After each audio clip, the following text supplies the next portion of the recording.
શ્રી ગણેશાય નમઃ. શ્રી હરિ શ્રીમદ ભાગવત સુધા સાગર શુક સાગર સરળ ગુજરાતી વ્યાખ્યા. છઠ્ઠો સ્કંદ છઠ્ઠો અધ્યાય.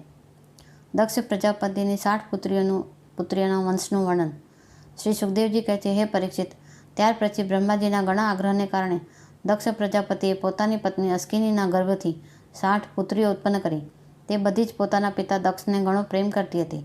દક્ષ પ્રજાપતિએ તે પુત્રીઓમાંથી 10 ધર્મ સાથે, 13 કશ્યપ સાથે, 27 ચંદ્રમા સાથે, 2 ભૂત સાથે, 2 અંગીરા સાથે, 2 કૃશાશ્વ સાથે અને બાકીની 4 તાર્ક્ષ્ય નામ ધારણ કરનારા કશ્યપ સાથે પરણાવી.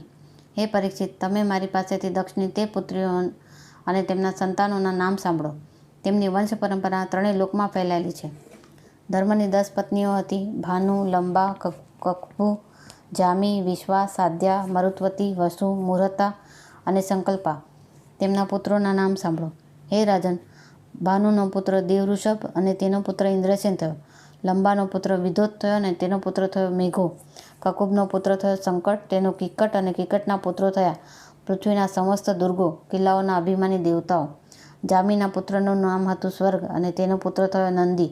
વિશ્વાના પુત્રો વિશ્વે દેવો થયા, તેમને કોઈ સંતાન ન થયા.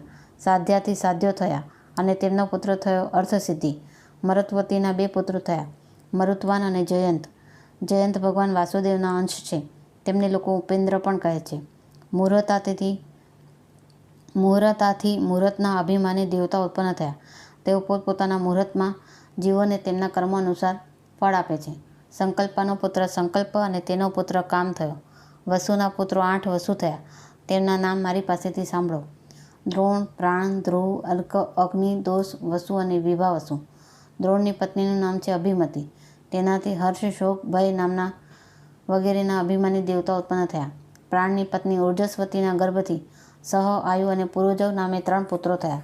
ધ્રુવની પત્ની ધરણીએ અનેક નગરોના અભિમાની દેવતા ઉત્પન્ન કર્યા. અર્કની પત્ની વાસનાના ગર્ભથી તર્ષ, તૃષ્ણા વગેરે પુત્રો ઉત્પન્ન થયા. અગ્નિ નામના વસુની પત્ની ધારાના ગર્ભથી દ્રવિણક વગેરે ઘણા બધા પુત્રો ઉત્પન્ન થયા. કૃતિકાનો પુત્ર સ્કંદ પણ અગ્નિથી જ ઉત્પન્ન થયો હતો. એનાથી વિશાખ વગેરેનો જન્મ થયો. દોષની પત્ની સર્વરીના ગર્ભથી શિશુમારનો જન્મ થયો. તે ભગવાનનો કલા અવતાર છે. વસુની પત્ની આંગીરસીથી શિલ્પકલાના અધિપતિ વિશ્વકર્માજી થયા. વિશ્વકર્માજીના તેમની પત્ની આકૃતિના ગર્ભથી ચાક્ષુષ મનુ થયા અને તેમના પુત્રો વિશ્વેદેવો અને સાધ્યો થયા. વિભા વસુની પત્ની ઉષાથી 3 પુત્રો થયા: વ્યુષ્ટ, રોષિચ અને આતપ. એમાંના આતપને પાંચ્યામ દિવસ નામનો પુત્ર થયો. એના જ કારણે બધા જીવો પોતપોતાના કાર્યોમાં પ્રવૃત્ત રહે છે. ભૂતની પત્ની દક્ષપુત્રી સ્વરૂપાએ કરોડ રુદ્રો ઉત્પન્ન કર્યા.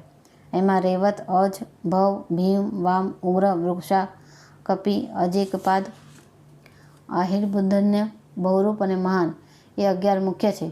ભૂતની બીજી પત્ની ભૂતાથી ભયંકર ભૂતો અને વિનાયકો વગેરેનો જન્મ થયો. આ બધા 11માં મુખ્ય રુદ્ર મહાનના પાર્ષદો થયા. અંગીરા પ્રજાપતિની પહેલી પત્ની સ્વધાએ પિતૃઓને ઉત્પન્ન કર્યા અને બીજી પત્ની સતીએ અથર્વાંગીરસ નામના વેદને જ પુત્ર રૂપે સ્વીકારી લીધું. કૃશાશ્વની પત્ની અર્ચિથી ધૂમ્રકેશનો જન્મ થયો અને બીજી પત્ની ધિષણાથી વેદશિરા, દેવલ, વયુન અને મનુ એ 4 પુત્રો થયા. તાર્ક્ષ્ય નામના કશ્યપને 4 પત્નીઓ હતી: વિનતા, કદ્રુ, પતંગી અને યામિની. પતંગીથી પક્ષીઓનો અને યામિનીથી સલભો પતંગિયાનો જન્મ થયો. વિનતાના પુત્ર ગરુડ થયા. એ જ ભગવાન વિષ્ણુનું વાહન છે. વિનતાના જ બીજા પુત્ર અરુણ છે, જેઓ ભગવાન સૂર્યના સારથી છે. કદ્રુથી અનેક નાગો ઉત્પન્ન થયા. હે પરીક્ષિત, કૃતિકા વગેરે નક્ષત્રોની અભિમાની 27 દેવીઓ ચંદ્રમાની પત્નીઓ છે. તેમાંની રોહિણી સાથે વિશેષ પ્રેમ કરવાને કારણે ચંદ્રમાને પ્રજાપતિ દક્ષે શાપ આપ્યો, જેનાથી તેમને ક્ષયનો વ્યાધિ થઈ ગયો હતો. તેમને કોઈ સંતાન થયું નહીં. તેમણે દક્ષને ફરીથી પ્રસન્ન કરીને કૃષ્ણ પક્ષની ક્ષિણ કળાઓ શુક્લ પક્ષમાં પૂર્ણ થવાનું વરદાન મેળવી લીધું. તેમ છતાં નક્ષત્રોની અભિમાની દેવીઓથી તેમને કોઈ સંતાન તો ન જ થયું. હવે તમે કશ્યપની પત્નીના મંગલમય નામ સાંભળો. તેઓ લોકમાતાઓ છે અને તેમનાથી જ આ સઘળી સૃષ્ટિ ઉત્પન્ન થઈ છે. તેમના નામ છે અદિતિ, દિતિ, ધનુ, કાષ્ઠા, અરિષ્ટા, સુરસા, ઈલા, મુનિ, ક્રોધવશા, તામ્રા, સુરભી, શર્મા અને તિમિ.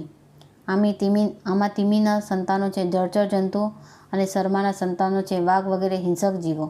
સુરભીના સંતાનો છે ગાય વગેરે બે ખરીવાળા પશુઓ. તામ્રાના સંતાન છે બાજ, ગીધ વગેરે શિકારી પક્ષીઓ. મુનિથી અપ્સરાઓ ઉત્પન્ન થઈ. ક્રોધવશાના સંતાનો થયા સાપ, વીંછી અને ઝેરી જંતુઓ. ઈલાથી વૃક્ષો, વેલીઓ વગેરે પૃથ્વીમાં ઉત્પન્ન થતી વનસ્પતિઓ થઈ અને સુરસાથી યાતોદાન રાક્ષસો પેદા થયા. અરિષ્ટાથી ગંધર્વો અને કાષ્ઠાથી ઘોડા વગેરે એક ખરીવાળા પશુઓ ઉત્પન્ન થયા.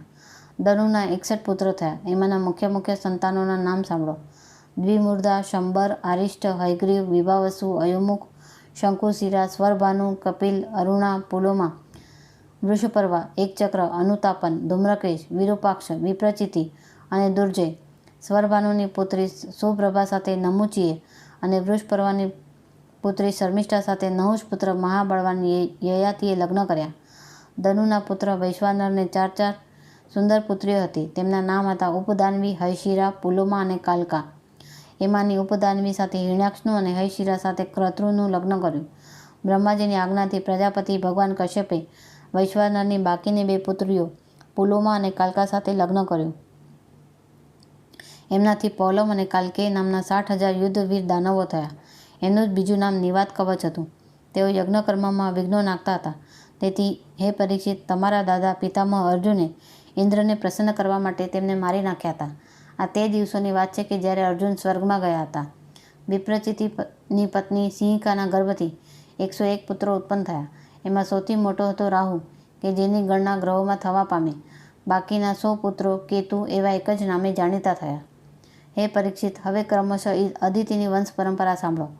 આ વંશમાં સર્વવ્યાપી દેવાધિદેવ નારાયણે પોતાના અંશથી વામન રૂપે અવતાર લીધો. અદિતિના પુત્રો હતા વિવસ્વાન, અર્યમા, પૂષા, ત્વષ્ટા, સવિતા, ભોગ, ધાતા, વિધાતા, વરુણ, મિત્ર, ઇન્દ્ર અને ત્રિવિક્રમ વામન. આ જ 12 આદિત્યો કહેવાયા. વિવસ્વાનની પત્ની મહાભાગ્યશાળી સંજ્ઞાના ગર્ભથી શ્રાદ્ધદેવ, વૈવસ્વત, મનુ અને યમનું જોડકું પેદા થયું. સંજ્ઞાએ જ અશ્વિની ઘોડીનું રૂપ ધારણ કરીને ભગવાન સૂર્ય દ્વારા ભૂલોકમાં બંને અશ્વિની કુમારોને જન્મ આપ્યો. વિવસ્વાનની બીજી પત્ની હતી છાયા. તેના શૈનેશ્વર અને સાવર્ણી મનુ નામના 2 પુત્રો થયા અને તપ્તી નામની એક પુત્રી ઉત્પન્ન થઈ. તપ્તીએ સંવરણને પતિ તરીકે વરણ કર્યા. અર્યમાની પત્ની માતૃકા હતી. તેના ગર્ભથી ચર્ષણી નામના પુત્ર થયા. તેઓ કર્તવ્ય અકર્તવ્યના જ્ઞાનથી યુક્ત હતા. તેથી બ્રહ્માજીએ તેમના જ આધારે મનુષ્ય જાતિની અર્થાત બ્રાહ્મણ વગેરે વર્ણોની કલ્પના કરી. પૂષાને કોઈ સંતાન ન હતું. પ્રાચીન કાળમાં શિવજી જ્યારે દક્ષ પર ક્રોધિત થયા હતા ત્યારે આ પૂષા દાંત દેખાડીને હસ્યા હતા. તેથી રુદ્ર વીરભદ્રે આમના દાંત તોડી નાખ્યા હતા. ત્યારથી પૂષા પીસેલું અનાજ જ ખાય છે. દૈત્યોની નાની બહેન કુમારી રચના ત્વષ્ટાની પત્ની હતી. રચનાના ગર્ભથી 2 પુત્રો થયા, સન્નિવેશ અને પરાક્રમી વિશ્વરૂપ. આ પ્રમાણે વિશ્વરૂપ જોકે શત્રુઓના ભાણે જ હતા, તો પણ દેવોના ગુરુ બૃહસ્પતિજીએ જ્યારે ઇન્દ્રથી અપમાનિત થઈને દેવોનો પરિત્યાગ કરી દીધો ત્યારે દેવોએ આ વિશ્વરૂપને જ પોતાના પુરોહિત બનાવ્યા. એથી શ્રીમદ ભાગવત મહાપુરાણનો 6ઠા સ્કંદનો 6ઠ્ઠો અધ્યાય સમાપ્ત. Hariom taste, Hariom taste, Hariom taste.